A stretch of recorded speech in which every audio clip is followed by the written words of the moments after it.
Hello and welcome to Mushtaq Kunnur Academy. ಇವತ್ತಿನ ವಿಡಿಯೋದಲ್ಲಿ ನಾನು ಡಿಪ್ಲೊಮಾ ಸ್ಟೂಡೆಂಟ್ಸು ಯಾವ ಥರ ರಿಸಲ್ಟ್ ಕ್ಯಾಲ್ಕುಲೇಟ್ ಮಾಡಬೇಕಂತ ಹೇಳ್ತೀನಿ.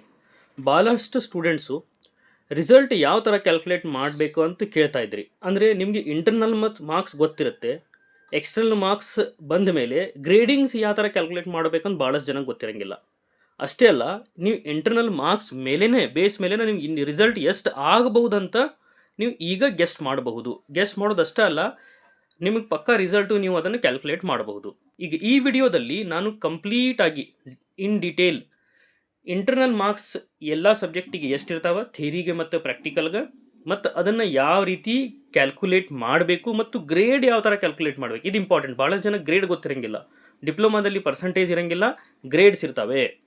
ಗ್ರೇಡ್ಸ್ ಯಾವ ಥರ ಕ್ಯಾಲ್ಕುಲೇಟ್ ಮಾಡಬೇಕು, ಗ್ರೇಡ್ಸ್ ಕ್ಯಾಲ್ಕುಲೇಟ್ ಮಾಡಿದ ಮೇಲೆ ಅದನ್ನು ಪರ್ಸಂಟೇಜ್ಗೆ ಯಾವ ಥರ ಕನ್ವರ್ಟ್ ಮಾಡಬೇಕು, ಪರ್ಸಂಟೇಜ್ ಕನ್ವರ್ಟ್ ಮಾಡಿದ ಮೇಲೆ ಎಸ್ ಜಿ ಪಿ ಎ ಅಂದ್ರೇನು, ಇದು ಭಾಳಷ್ಟು ಜನ ಸ್ಟೂಡೆಂಟ್ಸಿಗೆ ಗೊತ್ತೇ ಇರೋಂಗಿಲ್ಲ. ಎಸ್ ಜಿ ಪಿ ಅಂದ್ರೇನು, ಸಿ ಜಿ ಪಿ ಎ ಅಂದ್ರೇನು, ಇದು ಎಲ್ಲ ಮಾಹಿತಿ ಕಂಪ್ಲೀಟಾಗಿ ನಾನು ಮುಸ್ತಾಕ್ ಕುನ್ನೂರ್ ಅಕಾಡೆಮಿ ಚಾನಲಲ್ಲಿ ನಾನು ಕೊಡ್ತಾ ಇದ್ದೀನಿ.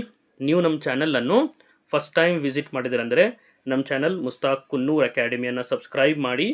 ಮತ್ತು ಇಲ್ಲಿ ನಾನು ಪ್ಲೇಲಿಸ್ಟ್ ಕೂಡ ಮಾಡಿದ್ದೀನಿ.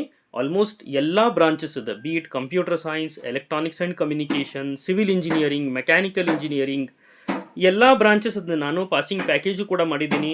ಇದನ್ನು ರೆಫರ್ ಮಾಡಿ ಸದುಪಯೋಗ ತಗೊಳ್ಳಿ. ಈಗ coming back to the calculation of the marks and percentage. ಈಗ ನಮ್ಗೆ ಗೊತ್ತಿರೋಂಗೆ ಈಗ ಥಿಯರಿ ಮಾರ್ಕ್ಸಲ್ಲಿ ಕ್ವಿಕ್ಲಿ ನಾನು ಹೇಳ್ತೀನಿ, ಆಲ್ರೆಡಿ ಎಲ್ಲರೂ ಫೆಮಿಲಿಯರ್ ಇದ್ದೀರಿ. ಥಿಯರಿ ಮಾರ್ಕ್ಸಲ್ಲಿ ಇಂಟರ್ನಲ್ 50 ಮಾರ್ಕ್ಸ್ ಇರುತ್ತೆ, ಎಕ್ಸ್ಟರ್ನಲ್ 50 ಮಾರ್ಕ್ಸ್ ಇರುತ್ತೆ. ಇಂಟರ್ನಲ್ದು 40% ಮಾರ್ಕ್ಸ್ ಬರಬೇಕು, ಅಂದರೆ ನೀವು ಎಲಿಜಿಬಲ್ ಆಗ್ತೀರಿ. ಎಕ್ಸ್ಟರ್ನಲ್ಲು ಕೂಡ 40% ಮಾರ್ಕ್ಸ್ ತೊಗೊಳ್ಳೇಬೇಕು. ಇಂಟರ್ನಲ್ 50 ಮಾರ್ಕ್ಸ್ ಇರುತ್ತೆ, ಎಕ್ಸ್ಟರ್ನಲ್ 50 ಮಾರ್ಕ್ಸ್ ಇರುತ್ತೆ. ಅದೇ ರೀತಿ ಈಗ ಇನ್ನೊಂದೇನೆಂದರೆ ಪ್ರಾಕ್ಟಿಕಲಲ್ಲಿ, ಇಲ್ಲಿ ನೋಡಿ, ಪ್ರಾಕ್ಟಿಕಲಲ್ಲಿ ಸ್ವಲ್ಪ ಡಿಫ್ರೆನ್ಸ್ ಆಗುತ್ತೆ. ಪ್ರಾಕ್ಟಿಕಲಲ್ಲಿ ಏನಾಗುತ್ತಂದ್ರೆ ಇಂಟರ್ನಲ್ ಇರುವುದು 60 ಮಾರ್ಕ್ಸು, ಎಕ್ಸ್ಟರ್ನಲ್ ಇರುವುದು 40 ಮಾರ್ಕ್ಸು. ಈಗ 60 ಮಾರ್ಕ್ಸಿಗೆ ನೀವು 40% ಮಾರ್ಕ್ಸ್ ತೊಗೊಳ್ಳೇಬೇಕು. ಅದೇ ರೀತಿ 40 ಮಾರ್ಕ್ಸಿಗೂ ಕೂಡ ನೀವೇನು ಮಾಡಬೇಕಂದ್ರೆ 40% ಮಾರ್ಕ್ಸ್ ತೊಗೊಳ್ಳೇಬೇಕು. 40% ಮಾರ್ಕ್ಸ್ ನೀವು ತೊಗೊಂಡ್ರೆ ನೀವೇನು ಮಾಡ್ಬೋದಂದ್ರೆ this is 40% marks. 40% marks ತೊಗೊಳ್ಳೇಬೇಕಾಗತ್ತೆ.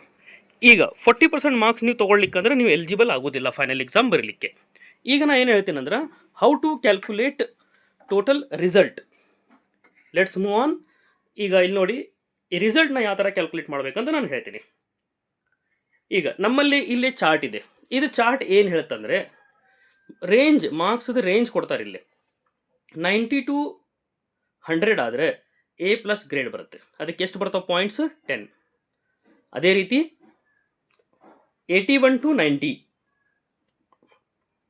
Excellent, A grade ಮತ್ತು 9 ಪಾಯಿಂಟ್. ಅದೇ ರೀತಿ ಒನ್ ಮೋರ್ ಎಕ್ಸಾಂಪಲ್, ಈಗ 60 to 70 ತೊಗೊಳ್ಳಿ, ಗುಡ್ ಅಂತ ಬರುತ್ತೆ, B7 ಗ್ರೇಡ್ ಪಾಯಿಂಟ್ಸ್ ಬರ್ತಾವೆ. ಈಗ ನಿಮ್ಮಲ್ಲಿ ಡೌಟ್ ಬರ್ತಿರಬಹುದು, ಇದು ಮಾರ್ಕ್ಸ್ ಯಾವ ಥರ ಕ್ಯಾಲ್ಕುಲೇಟ್ ಮಾಡಬೇಕಂತ. ಈಗ ನೋಡಿ, ಫಾರ್ ಎಕ್ಸಾಂಪಲ್ 91 to 100. ಈಗ ಅಸ್ಯೂಮ್ ಮಾಡಿ, ನಿಮಗೆ will consider example of CIA ಒಂದು ಥಿಯರಿದ ಎಕ್ಸಾಂಪಲ್ ನಾವು ಕನ್ಸಿಡರ್ ಮಾಡುವ ವಿತ್ ಎಕ್ಸಾಂಪಲ್ ಆಫ್ ಥಿಯರಿ. ಈಗ ನೋಡಿ, ಥಿಯರಿ ನಿಮಗೆ 50ಕ್ಕೆ ಅಸ್ಯೂಮ್ ಮಾಡಿ 49 ಬಂದಿದೆ. Once again I will write it.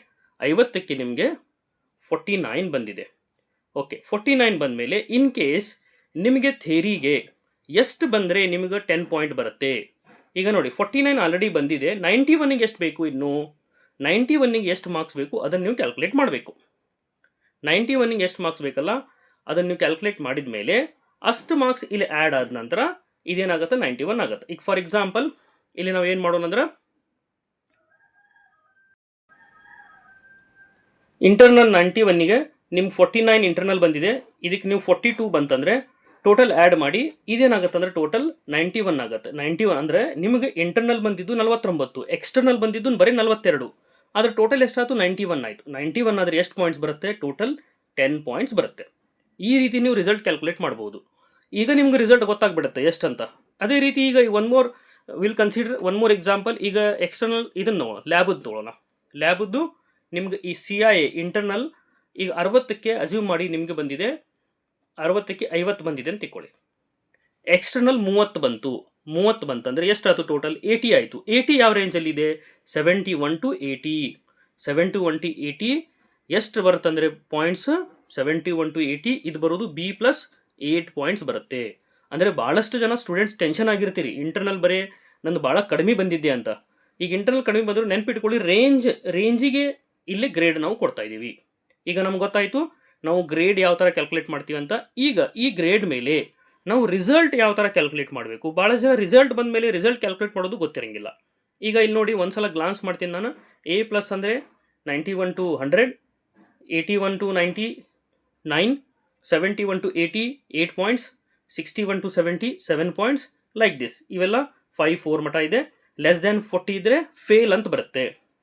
ಮತ್ತು ಇನ್ನೊಂದು ವೆರಿ ವೆರಿ ಇಂಪಾರ್ಟೆಂಟ್, ಭಾಳಷ್ಟು ಸ್ಟೂಡೆಂಟ್ಸಿಗೆ ಗೊತ್ತಿರಂಗಿಲ್ಲ, ಎನ್ ಇ ಅಂತ ಕಾನ್ಸೆಪ್ಟ್ ಇದೆ. ಎನ್ ಇ ಅಂದರೆ ನಾಟ್ ಎಲಿಜಿಬಲ್. ನಾಟ್ ಎಲಿಜಿಬಲ್ ಅಂದರೆ ನೀವು 40%ಕ್ಕಿಂತ ಕಡಿಮೆ ಮಾರ್ಕ್ಸ್ ತೊಗೊಂಡ್ರೆ ನೀವು ಸಬ್ಜೆಕ್ಟ್ ಫೈನಲ್ ಎಕ್ಸಾಮ್ ಬರೀಲಿಕ್ಕೆ ಎಲಿಜಿಬಲ್ ಆಗುವುದಿಲ್ಲ. ಅದಕ್ಕೆ ನಾಟ್ ಎಲಿಜಿಬಲ್ ಅಂತಾರೆ.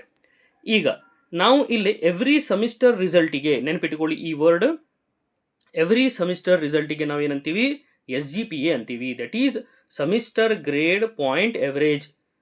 That is called SGPA.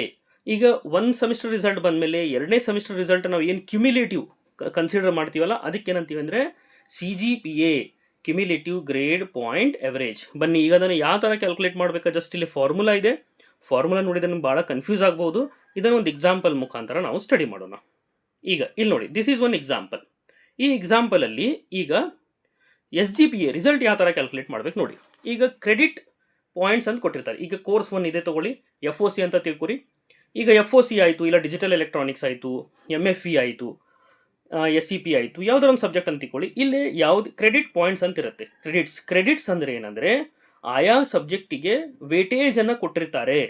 ಈಗ ಫಾರ್ ಎಕ್ಸಾಂಪಲ್ ಥೇರಿ ಇದೆ, ಡಿಜಿಟಲ್ ಎಲೆಕ್ಟ್ರಾನಿಕ್ FOC, ಅದಕ್ಕೆ 4 ಅಂತ ಕೊಟ್ಟಿರ್ತಾರೆ ಪಾಯಿಂಟ್. ಅದಾದಮೇಲೆ ನಂದು ಗ್ರೇಡ್ ಎಷ್ಟು ಬಂದಿದೆ, ಗ್ರೇಡಿಗೆ ಪಾಯಿಂಟ್ ಎಷ್ಟು ಬಂದಿದೆ. ಈಗ ಆಲ್ರೆಡಿ ನಾನು ಕ್ಯಾಲ್ಕುಲೇಟ್ ಮಾಡೋದು ಹೇಳಿದ್ದೀನಿ. ಬಿ ಅಂದರೆ ಇಲ್ಲಿ ಆಲ್ರೆಡಿ ಇಲ್ಲಿ ರೇಂಜ್ ಇದೆ, ಇಲ್ಲಿ ಮೆನ್ಷನ್ ಮಾಡಿದ್ದೆ ನಾನು. ಬಿ ಅಂದರೆ ಎಷ್ಟಪ್ಪ ಅಂದರೆ 61 to 70. 61 to 70 this is the grade. 61 to 70. ಈಗ ಇಲ್ಲಿ ಬನ್ನಿ, ಈಗ ಕೆಳಗಡೆ ನಾವು ನೋಡೋಂಗೆ 61 to 70 that is 7 points. This 7 points credit ಎಷ್ಟಿದೆ ಅಂದರೆ 4 ಇದೆ. 7 into 4 ಮಾಡಬೇಕು. ಎಷ್ಟು ಬಂತು ಕ್ರೆಡಿಟ್? ಟೋಟಲ್ 28 ಬಂತು. ಅದೇ ರೀತಿ ಇನ್ನೊಂದು ಸಬ್ಜೆಕ್ಟ್ ಇದೆ, ಅದರಲ್ಲಿ ಯಾವುದೋ ಒಂದು ಸ್ಟೂಡೆಂಟ್ ಫೇಲ್ ಆಗಿದ್ದಾನೆ. ಫೇಲ್ ಆದರೆ ಅದು ಝೀರೋ ಆಗಿಬಿಡುತ್ತೆ. ಇನ್ನೊಬ್ಬ ಆಬ್ಸೆಂಟ್ ಆಗಿದ್ದಾನೆ, ಅದು 0 ಆಗಿಬಿಡುತ್ತೆ. ಇನ್ನೊಬ್ಬ ಏನು ಮಾಡಿದ್ದಾನೆ, ಅದೇ ಸ್ಟೂಡೆಂಟ್ ಏನಾಗಿದೆಯಲ್ಲ, A ಅಂದರೆ 9 ಪಾಯಿಂಟ್ಸ್ ಬಂದಿದೆ. 9 into 4 36 ಆ ಥರ. ಈಗ D1 A+1 ತೊಗೊಳ್ಳೋಣ. A+ ಅಂದರೆ 10, 10 into 20 ಇದು ಬಂತು. ಇದೇ ರೀತಿ ನಾವು ಎಲ್ಲ ಕ್ಯಾಲ್ಕುಲೇಟ್ ಮಾಡಿದ ಮೇಲೆ ಇಲ್ಲಿ ಟೋಟಲ್ ಬಂತು 110. ಈಗ ನಾವೇನು ಮಾಡ್ತೀವಿ ಅಂದರೆ this 110 divided by total credits. ಆಯಾ ಸಬ್ಜೆಕ್ಟಿಗೆ ಟೋಟಲ್ ಕ್ರೆಡಿಟ್ಸ್ ಏನಿರುತ್ತೆ ಡಿವೈಡ್ ಮಾಡಿದಾಗ ನನಗೆ ಬಂತು ಇದು SGPA ಅಂದರೆ ನಂದು ಈ ಸೆಮಿಸ್ಟರ್ದು ಎಷ್ಟು ಸ್ಕೋರ್ ಆಗಿದೆ, ಗ್ರೇಡ್ಸ್ ಎಷ್ಟಿದೆ, ದಟ್ ಈಸ್ 5. ತಿಳಿತಾ ಇದು. ಈಗ 2 ಸೆಮಿಸ್ಟರ್ ನಾವು ಮಾಡಬೇಕಂದ್ರೆ ಅದನ್ನು ಕ್ಯುಮ್ಯುಲೇಟಿವ್ ಮಾಡ್ತೀವಿ. ಇಲ್ಲಿ ಒಂದು ಎಕ್ಸಾಂಪಲ್ ಇದೆ ನೋಡಿ, 2 ಸೆಮಿಸ್ಟರ್ದಲ್ಲಿ ಮಾಡಿದ್ದಾರೆ. 110 ಈ ಪ್ರೀವಿಯಸ್ ಸೆಮಿಸ್ಟರ್ದು ಮತ್ತು ಈ ಸೆಮಿಸ್ಟರ್ದು 136 divided by total credits of both semester ಮಾಡಿದಾಗ ನನಗೆ ಬಂತು 6.86. That is called CGPA. This is CGPA. ಈಗ ನೀವು ಕೇಳ್ಬೋದು, ಸರ್ ನಾವು ಪರ್ಸೆಂಟೇಜ್ಗೆ ಹೆಂಗೆ ಕನ್ವರ್ಟ್ ಮಾಡೋದು ಅಂತ. ಭಾಳಷ್ಟು ಜನಕ್ಕೆ SGPA CGPA ಅಂದರೆ ಗೊತ್ತಾಗಂಗಿಲ್ಲ. ಸರ್ ಪರ್ಸೆಂಟೇಜಲ್ಲಿ ರಿಸಲ್ಟ್ ಹೇಳಿ ಅಂತಾರೆ. ಯಾವ ಥರ ನಾವು ಹೇಳಬೇಕು? ಭಾಳ ಸಿಂಪಲ್ ಇದೆ. ಇಲ್ಲಿ ನೋಡಿ, ಈಗ ಒಂದು ಎಕ್ಸಾಂಪಲ್ ನಾವು ಇಲ್ಲಿ ಕೊಟ್ಟಿದ್ದಿದೆ. ಈಗ 7.04 ಇದನ್ನು ನಾವು ಪರ್ಸೆಂಟೇಜಲ್ಲಿ ಹೇಳಬೇಕಂದ್ರೆ CGPA -0.75 into 10 ಮಾಡಬೇಕು ಅಷ್ಟೇ. CGPA -0.75 into 10 ಮಾಡಿದಾಗ ಪರ್ಸೆಂಟೇಜ್ ಬರುತ್ತೆ. ಈಗ ಅಸ್ಯೂಮ್ ಮಾಡಿ ನಿಮ್ಮದು 7.75 CGPA ಆಗಿದೆ. 7.75 -0.75 into 10 ಮಾಡಿದಾಗ ಪರ್ಸೆಂಟೇಜ್ 70 ಆಯಿತು. 70% ಆಯಿತು. ಇಷ್ಟೇ. ಈ ಫಾರ್ಮುಲಾ ನೆನ್ಪಿಟ್ಕೊಡ್ರಿ. This is very important. ಯಾಕಂದರೆ ರಿಸಲ್ಟ್ ಪರ್ಸೆಂಟೇಜಲ್ಲಿ ಕೇಳಿದಾಗ ಸ್ಕಾಲರ್ಶಿಪ್ ಎಲ್ಲ ಅಪ್ಲೈ ಮಾಡಬೇಕಾದ್ರೆ ನಿಮಗೆ ಹೆಲ್ಪ್ ಆಗ್ತೈತಿ. ಈಗ ಕೊನೆಯದಾಗಿ ಏನಂದ್ರೆ ರಿಸಲ್ಟ್ ನಾವು 3 ಕ್ಯಾಟಗರಿಯಲ್ಲಿ ಡಿಕ್ಲೇರ್ ಮಾಡ್ತೀವಿ. ನಂಬರ್ 1 FCD, ನಂಬರ್ 2 FC, ಇನ್ನೊಂದು SC, ಇನ್ನೊಂದು ಪಾಸ್ ಕ್ಲಾಸ್. ಈಗ FCD ಅಂದರೆ ಏನಂದರೆ ಫಸ್ಟ್ ಕ್ಲಾಸ್ ವಿತ್ ಡಿಸ್ಟಿಂಕ್ಷನ್. ಇದು ಫಸ್ಟ್ ಕ್ಲಾಸ್ ವಿತ್ ಡಿಸ್ಟಿಂಕ್ಷನ್ ಆಯಿತಾ. ಅದೇ ರೀತಿ FC ಅಂದರೆ just first class. First class, S C ಅಂದರೆ ಸೆಕೆಂಡ್ ಕ್ಲಾಸ್. ಈಗ 70 ಆ್ಯಂಡ್ ಅಬವ್ 70 ಮತ್ತು ಅದಕ್ಕಿಂತ ಮೇಲೆ ಇತ್ತಂದರೆ F C D. First distinction ಆಯ್ತು ನಿಮ್ಮದು. 60ಲಿಂದ 70 ತನಕ ಅಂದರೆ 69.99 ಇದ್ದರೂ 69 ಇದ್ದರೂ ಅದು ಫಸ್ಟ್ ಕ್ಲಾಸ್. 60ಕ್ಕಿಂತ ಕಡಿಮೆ ಇದ್ದರೆ ಸೆಕೆಂಡ್ ಕ್ಲಾಸ್. ಈ ಥರ ನಾವು ರಿಸಲ್ಟನ್ನು ಕ್ಯಾಲ್ಕುಲೇಟ್ ಮಾಡ್ತೀವಿ. ಈ ವಿಡಿಯೋ ನಿಮ್ಗೆ ಲೈಕ್ ಆದರೆ ಈ ವಿಡಿಯೋ ಎಲ್ಲ ನಿಮ್ಮ ಫ್ರೆಂಡ್ ಜೊತೆಗೆ ಶೇರ್ ಮಾಡಿ. Thank you.